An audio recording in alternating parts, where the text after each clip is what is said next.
Picture this, it's 1492. Christopher Columbus sets sail with 3 small ships, hoping to find a new route to Asia. Now rewind 87 years to 1405. A Chinese admiral named Zheng He departs with not 3, but over 300 ships. This isn't just a difference in numbers, it's a difference in civilizations. The Ming Dynasty's treasure fleet represented the pinnacle of Chinese naval technology.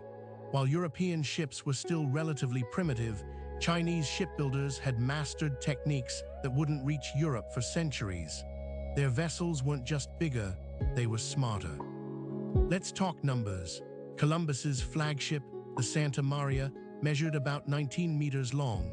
Historical records suggest Zheng He's largest treasure ships were over 120 meters, more than 6 times longer. That's like comparing a minivan to a football field. But size isn't everything. The real question is, how did they build them? Chinese shipyards employed techniques like watertight bulkheads, compartments that could be sealed off if the hull was breached. This innovation wouldn't appear in European ships until the 19th century. The treasure ships weren't alone. Zheng He's fleet included specialized vessels, horse ships for cavalry, supply ships for provisions, and even freshwater tankers. This was a floating city designed for years at sea, not just months. Now let's examine the evidence. Some historians question whether ships this large could actually sail. But recent archaeological discoveries in Nanjing's Longjiang shipyard revealed dry docks capable of building vessels over 100 meters long. Contemporary accounts describe these ships as having 9 masts and carrying hundreds of sailors. Compare this to Columbus's ships, which typically had 3 masts and crews of about 30 men. The scale difference isn't just quantitative, it's qualitative. Why did China need such massive ships? The answer lies in their mission. This wasn't exploration for exploration's sake, it was a display of imperial power. Each ship carried diplomats, scholars, and treasures to impress foreign rulers. The logistics were staggering. A single voyage might involve 27,000 crew members. They needed to carry food for months, fresh water, trade goods, and diplomatic gifts. European expeditions of the same period rarely exceeded 100 men. Navigation was another area where Chinese technology excelled. While Europeans were still relying on primitive methods, Chinese navigators used detailed star charts, magnetic compasses, and sophisticated depth-sounding techniques. But here's the paradox. Despite their technological superiority, China abandoned ocean exploration just as Europe began its age of discovery. In 1433, after Zheng He's 7th voyage, the treasure fleet was dismantled by imperial decree. Why would an empire with such naval supremacy suddenly retreat from the seas? Historians point to changing political priorities. The new emperor saw the voyages as wasteful and focused resources on defending against northern threats. The consequences were profound. Had China continued its maritime expansion, world history might look very different. Instead, European powers filled the vacuum, eventually dominating global trade routes for centuries. Modern scholarship continues to debate the exact dimensions of these ships. Some researchers suggest the largest might have been closer to 60-70 meters rather than 120, but even conservative estimates make them significantly larger than European contemporaries. What's not debated is their engineering sophistication. The treasure ships featured multiple decks, sophisticated steering systems, and could carry thousands of tons of cargo. European ships of the era were lucky to carry a few hundred tons. Let's put this in perspective. When Vasco da Gama reached India in 1498, his fleet consisted of 4 ships. Zheng He had visited the same region 85 years earlier with hundreds of ships. The technological gap was enormous. The treasure ships weren't just transport, they were floating fortresses. Historical accounts describe them carrying small cannons and hundreds of soldiers. They could project power wherever they sailed, something European ships couldn't do for another century.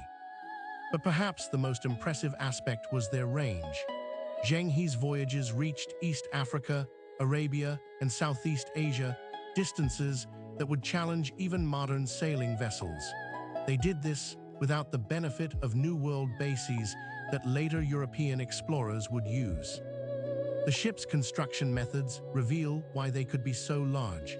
Chinese shipbuilders used iron nails and sophisticated joinery, while European ships still relied mostly on wooden pegs. This allowed for stronger, larger structures. Maintenance was another challenge solved by Chinese engineers.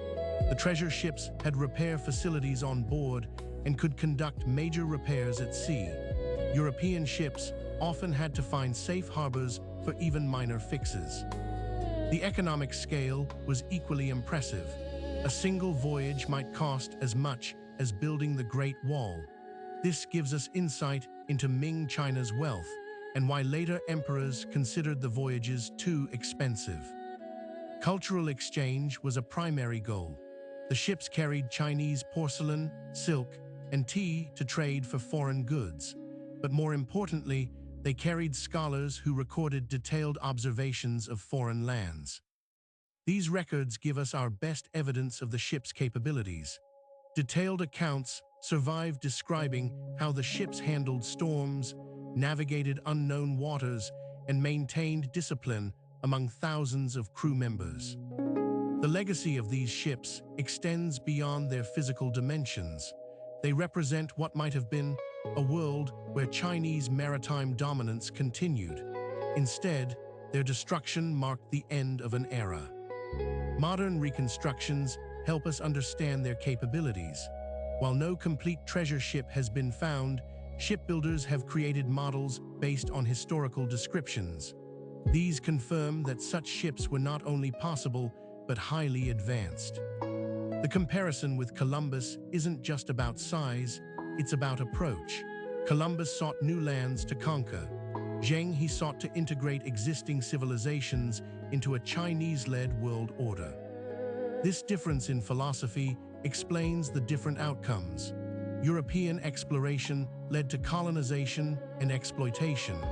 Chinese exploration led to temporary trade networks that collapsed when the voyages stopped. The treasure ship's disappearance from history speaks volumes. After the voyages ended, shipbuilding technology was deliberately forgotten.